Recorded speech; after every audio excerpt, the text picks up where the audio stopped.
आपने पेट्रोल की टैंकी पे 7 बारी कलमा पढ़ के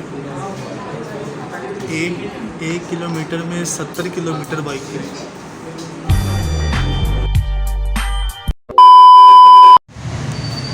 अस्सलाम वालेकुम दोस्तों, अभी हम लोग हैं यूनिवर्सिटी में और हमारे लेक्चर्स जो थे वो थे 8 से था एक 9:30 बजे तक और एक 9:30 से 11 बजे तक।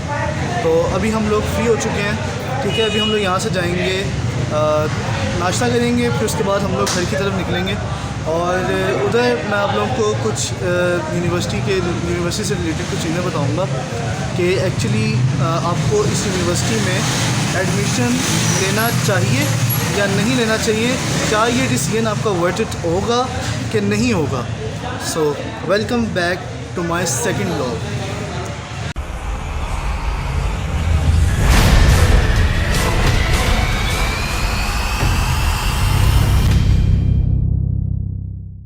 तो मैंने आपको अपने इन दोस्त से मिलवाना था। ये हैं हमारे मुस्तफ़ा भाई, ये आपको बहुत ही अच्छे अंदाज से समझाएंगे।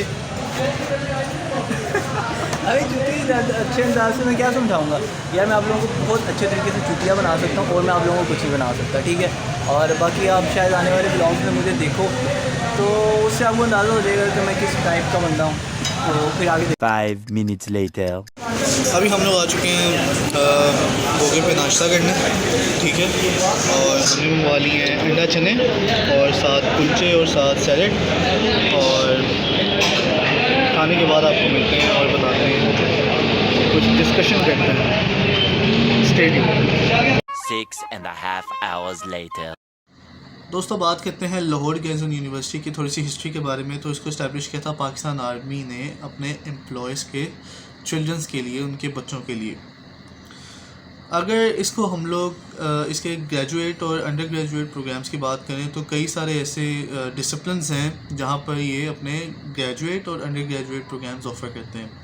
लाइक PhD भी यहाँ पर आप कर सकते हैं। अगर हम लोग बात करें एलुमनी और स्टूडेंट्स की, तो उन जो यहाँ पर पढ़ते हैं उनको गर्ल्स-ओनियन बोला जाता है। आपने अक्सर सुना होगा कि जो गर्ल्स बॉयज़ हाई स्कूल या गर्ल्स एकेडमी, उन जो स्कूल्स हैं उनके बच्चों को भी गर्ल्स-ओनियन बोला जाता है। तो एक ये डिसिप्लिन है जो कि फॉलो किया जा रहा है। जो लोग गर्ल्स स्कूल्स में या कॉलेजेस में पढ़े हैं उनको ये बात का इल्म होगा कि उनको गर्ल्स-ओनियन बोला जाता था जब वो यहाँ पर आए हैं, या फिर जो प्राइवेटली भी यहाँ पर पढ़ रहे हैं उनको भी ये बात मालूम है कि लाहौर गर्ल्स यूनिवर्सिटी में पढ़ने वाला हर स्टूडेंट गर्ल्स-ओनियन है। गर्ल्स-ओनियन के बारे में बात फिर किसी वीडियो में करेंगे, वो भी एक हिस्ट्री है पूरी कि स्कूल्स कैसे वजूद में आए और कैसे ये सारा कुछ इस्टेब्लिश हुआ। अभी हम लोग बात कर रहे हैं लाहौर गर्ल्स यूनिवर्सिटी के बारे में। तो इसमें हम लोग बात करेंगे कि कौन कौन से ऐसे प्रोग्राम्स हैं जिसमें आप लोग एडमिशन ले सकते हैं और क्या क्या रिक्वायरमेंट्स आपको चाहिए होती हैं इस यूनिवर्सिटी में पढ़ने के लिए। अगर हम लोग बात करें सोशल साइंसेस के बारे में, एक्चुअली मैं वेबसाइट ओपन की हुई है और मैं वहाँ से आपको देख के बता रहा हूँ ताकि कोई भी इंफॉर्मेशन जो है इधर से उधर ना हो जाए और ना ही आपको मिस गाइडेंस मिले मेरी तरफ से। तो अगर हम लोग सोशल साइंसेस की बात करें तो डिपार्टमेंट ऑफ साइकोलॉजी है, ठीक है। Management sciences, Islamic studies, mess communication और IR भी ये करवाते हैं, IR और पॉलिटिकल साइंस। उसके बाद अगर हम लोग बात करते हैं कंप्यूटर साइंसेस के बारे में, तो कंप्यूटर साइंसेस में हमारे पास CS है, IT है और SC है। CS means computer science, IT means information technology और सॉफ्टवेयर इंजीनियरिंग हम लोग SC बोलते हैं। बाय द वे, मैं सॉफ्टवेयर इंजीनियरिंग प्रोग्राम में पढ़ रहा हूँ और मेरे ख़्याल से जो कंप्यूटर साइंस का डिपार्टमेंट है वो सबसे बड़ा है इस टाइम यूनिवर्सिटी के अंदर, और तवज्जो भी मतलब उस तरह दी जाती है, इसको इम्पोर्टेंस मिलती है CS के डिपार्टमेंट्स को, जिसमें CS, IT और SC तीनों आते हैं। और ज़्यादा तादाद में अगर हम लोग देखें तो एडमिशन भी स्टूडेंट्स इसी में लेते हैं। अगर हम लैंग्वेजेस की बात करें हम तो सिर्फ 2 ही डिपार्टमेंट्स हैं। पहले यहाँ पर कोरियन भी सिखाई जाती थी, चाइनीज़ भी होती थी। तो इस वजह तो स्टूडेंट्स थोड़ी सी फैकल्टी की इशू की वजह से सिर्फ वो इंग्लिश और उर्दू तक महदूद होकर रह गए। तो यहाँ पर फैकल्टी ऑफ लैंग्वेजेस में सिर्फ आपको इंग्लिश और उर्दू मिलती है। लेकिन वो भी बहुत ही अच्छा डिपार्टमेंट्स हैं। मतलब उधर आपको बाकायदा तौर पर सेमिनार्स मुनक्किद किए जाते हैं, कोई ड्रामाज वगैरह इस तरह की चीज़ें करवा के स्टूडेंट्स को बिज़ी रखते हैं और साथ ही साथ उनको एक वो मिल जाता है, एक्सपीरियंस मिल जाता है। अगर हम लोग फैकल्टी ऑफ बेसिक साइंसेस की बात करें तो उसमें हमारे पास बायोलॉजी है, केमिस्ट्री है, मैथमेटिक्स है और फिज़िक्स है। यहाँ पर क्योंकि कंप्यूटर साइंसेस पे ज़्यादा फोकस है तो इस वजह से यहाँ पर MBBS के डिपार्टमेंट्स नहीं हैं। ना MBBS के हैं, ना डी फार्मेसी, ना मेडिसन, इस तरह की कोई चीज़ यहाँ पर ऑफ़र आपको नहीं की जाती। क्योंकि हमारे इस यूनिवर्सिटी के अंदर क्योंकि जिस चीज़ में स्टूडेंट्स का इंटरेस्ट ज़्यादा होगा उस चीज़ में यूनिवर्सिटी भी आपको ज़्यादा ऑफ़र करेगी। तो कंप्यूटर साइंसेस में ज़्यादा तादाद में स्टूडेंट्स हैं, ज़्यादा नंबर में है स्टूडेंट्स, तो इस वजह से सिर्फ कंप्यूटर साइंसेस को ज़्यादा फोकस किया जाता है। फिर उसके बाद साथ ही साथ जिनमें इंटरेस्ट फिर कम होता जाता है, फिर वो यूनिवर्सिटी उसको इम्पोर्टेंस देती है।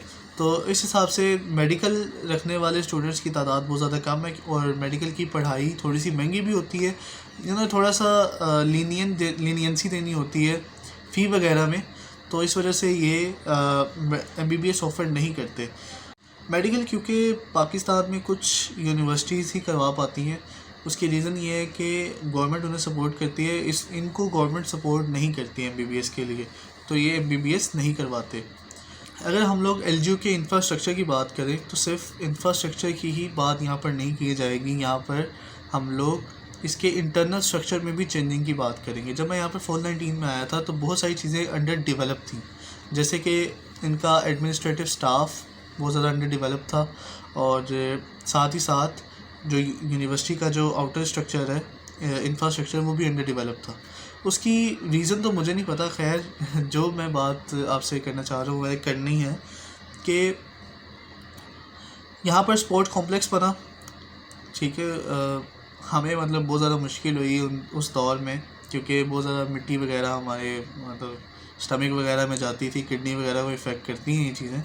लेकिन उससे हुआ ये कि बहुत बड़ा स्पोर्ट कॉम्प्लेक्स वजूद में आया, जहाँ पर जिम, स्विमिंग, जिमनास्टिक्स, हर तरह के स्पोर्ट्स को उन्होंने मद्देनज़र रखा।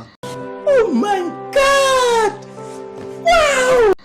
जिसमें basketball, badminton, football, squash, table tennis, हर तरह के स्पोर्ट्स को यहाँ पर मद्देनज़र रखा गया है। यहाँ पर एक्चुअली स्पोर्ट्स कोटा भी होता है उन स्टूडेंट्स के लिए। यहाँ पर बहुत ज़्यादा फ़ायदा है जो स्पोर्ट्स पर्सन है। क्या होता है, ट्रायल होते हैं, उसके बाद उनको सेलेक्ट किया जाता है, फिर उनको फ़ी में फुल कंसेशन दे दी जाती है, 0 रुपये। तो सिर्फ़ और सिर्फ जहाँ तक मेरा ख़्याल है सिर्फ उन्हें रजिस्ट्रेशन फ़ी जमा करवानी पड़ती है, बाकी उनके लिए बहुत बड़ा स्पोर्ट्स कोटा होता है जिसमें कई स्टूडेंट्स फ्री भी पढ़ते हैं। उसके बाद बात करते हैं इनके स्कॉलरशिप्स की, तो अबव 90% बहुत ज़्यादा फ़ी में स्कॉलरशिप मिल जाती है। फ्री नहीं होता, लेकिन 60 to 70% ट्यूशन फ़ी में लेस हो जाता है। उसके बाद बात करते हैं हम लोग अगर इंटरनल स्ट्रक्चर की बात करें तो कैफ़े पहले बहुत ज़्यादा ACs नहीं थे और कैफ़े बहुत ज़्यादा मतलब अंडर लुक देता था। अब खैर उन्होंने बहुत ज़्यादा डेवलपमेंट कर दी है, रमज़ान के उन्होंने बहुत ज़्यादा काम किए, तो आप ये लोग कह सकते हैं कि हमारा जो कैफ़े है वो आउट क्लास है। छोटा है लेकिन आउट क्लास है, मैनेज हो जाता है। यहाँ पर जो ड्रिंक्स थे, जो खाने पीने की चीज़ें थी, उनमें एडिशन की गई है और रेट्स को स्टूडेंट्स के लिए बहुत ज़्यादा लो रखा गया है। आप यूनिवर्सिटी लम्स वगैरह में, नर्स वगैरह में चले जाएं तो वहाँ पर बहुत ज़्यादा चार्ज किया जाता है, क्योंकि वो यूनिवर्सिटी जो कैफ़ेज़ होते हैं वो प्राइवेट होते हैं। तो यहाँ पर प्राइवेट है लेकिन स्टूडेंट्स की रेंज में है, और ACs वगैरह मैंने आपको बता दिए लगे हुए हैं। क्लासेस बात की जाए तो बिल्कुल ही न्यू है, ठीक है। साथ साथ उनके अंदर डेवलपमेंट वगैरह चलती रहती है, उनका स्ट्रक्चर्स का काम होता रहता है, पेंट शेंट वगैरह सारा कुछ ये चीज़ें होती रहती हैं। और टाइल्स, अब तो टाइल्स लगा दी है उन्होंने, और साथ ही साथ शेड्स हैं क्लासों में ताकि जो रेज़ आती हैं सनलाइट की वो इफ़ेक्ट ना करें आपको। बाकी बात करें लैब्स की, तो लैब्स में हर चीज़ प्रोवाइडेड है, कंप्यूटर्स, लैपटॉप्स और ये सारी बहुत सारी चीज़ें हैं जो कि आपको एक अंडर ग्रेजुएट और ग्रेजुएट प्रोग्राम में होनी चाहिए, वो सब आपको यहाँ पर मिलती हैं। उसके बाद बात करते हैं दूसरे डिपार्टमेंट्स की। अगर हम लोग बात करें, क्योंकि मैं कंप्यूटर साइंस की बात कर रहा था, अगर दूसरे डिपार्टमेंट्स की बात की जाए तो यहाँ पर हमारे पास फ़िज़िक्स की लैब भी है, ठीक है, और उसके बाद केमिस्ट्री की लैब भी है। मतलब ऐसा कोई डिपार्टमेंट नहीं है जिसके लिए कोई चीज़ चाहिए, लैब चाहिए या कोई जगह चाहिए तो वो प्रोवाइडेड नहीं है, ऐसा नहीं है, सब कुछ प्रोवाइडेड है। उसके बाद यहाँ पर 3 ऑडिटोरियम्स हैं। एक है उस्मान शौकत हॉल ऑडिटोरियम, एक है हॉल 2 है, उस्मान शौकत हॉल और साथ एक और हॉल है, और साथ एक इकबाल ऑडिटोरियम है। इकबाल ऑडिटोरियम सबसे बड़ा है, जब भी कोई बड़ा इवेंट होता है तो सारे इकबाल ऑडिटोरियम में जमा होते हैं। उसके बाद बात करते हैं एडमिनिस्ट्रेशन की अगर बात की जाए तो शुरू में थोड़ा सा लैक ऑफ इंटरेस्ट था एडमिनिस्ट्रेशन का आपके काम करने की तरफ, लेकिन जब से वीसीज़ ने, जो हमारे वाइस चांसलर्स जो पहले भी थे और अब भी हैं, वो इस पे बहुत ज़्यादा काम करते रहे हैं, तो अब वो बहुत ज़्यादा बेहतर हो चुका है। अब आपका काम मेरा नहीं ख्याल कि देर से होता है। अब हम लोग बात करते हैं फ़ैकल्टी के बारे में। तो यहाँ पर फ़ैकल्टी बहुत ही ज़्यादा पढ़ी लिखी बोल सकते हैं और बहुत ज़्यादा टैलेंटेड है, ठीक है। आपको जो समझाना होता है और जो प्रैक्टिकल करवाना होता है ये खूब अच्छे तरीके से जानते हैं करवाना।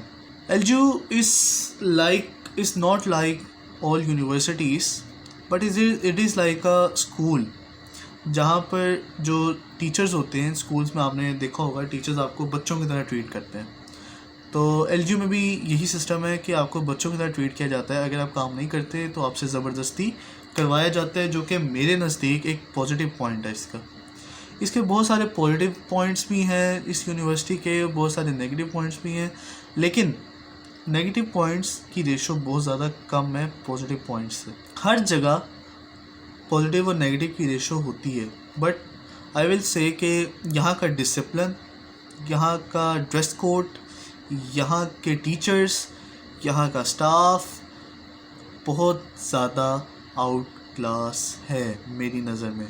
तो अगर आप लोग यूनिवर्सिटीज़ को विज़िट कर रहे हैं या फिर आप किसी यूनिवर्सिटी को सेलेक्ट करना चाहते हैं तो I will definitely recommend Lahore Garrison university. और लास्ट में हम लोग बात करते हैं इसके फ़ीस स्ट्रक्चर की। तो this all depends on credit hour. हमारा आर्मी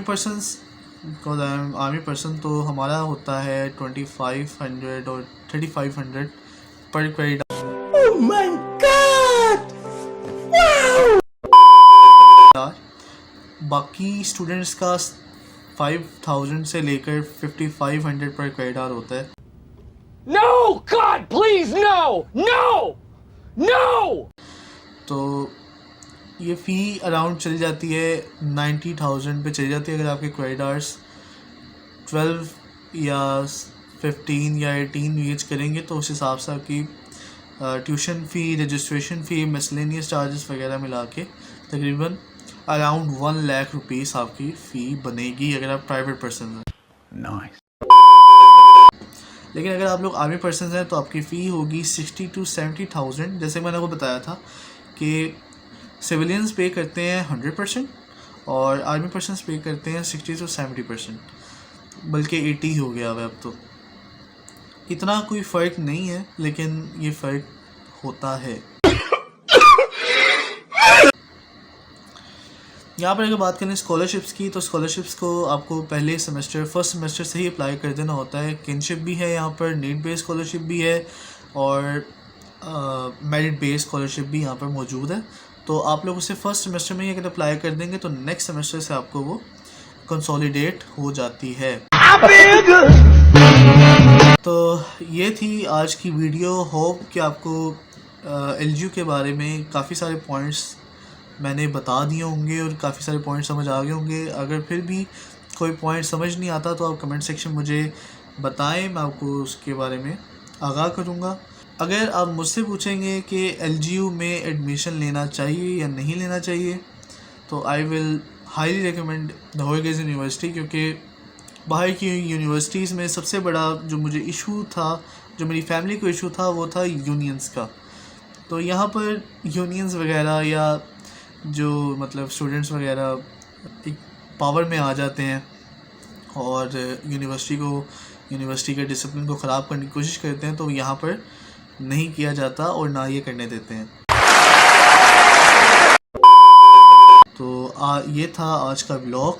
अगर आपको ये ब्लॉग पसंद आया है, अगर आपको वीडियो थोड़ी सी इंटरेस्टिंग और इन्फॉर्मेटिव लगी है, तो इस वीडियो को लाइक करें, शेयर करें, कमेंट करें और हाँ लाजमी बताइएगा कि आप किस यूनिवर्सिटी में पढ़ रहे हैं और आप मेरिट पे थे या नहीं थे। आप सब कुछ बताइएगा, मैं कमेंट्स आपके लाजमी रीड करूँगा।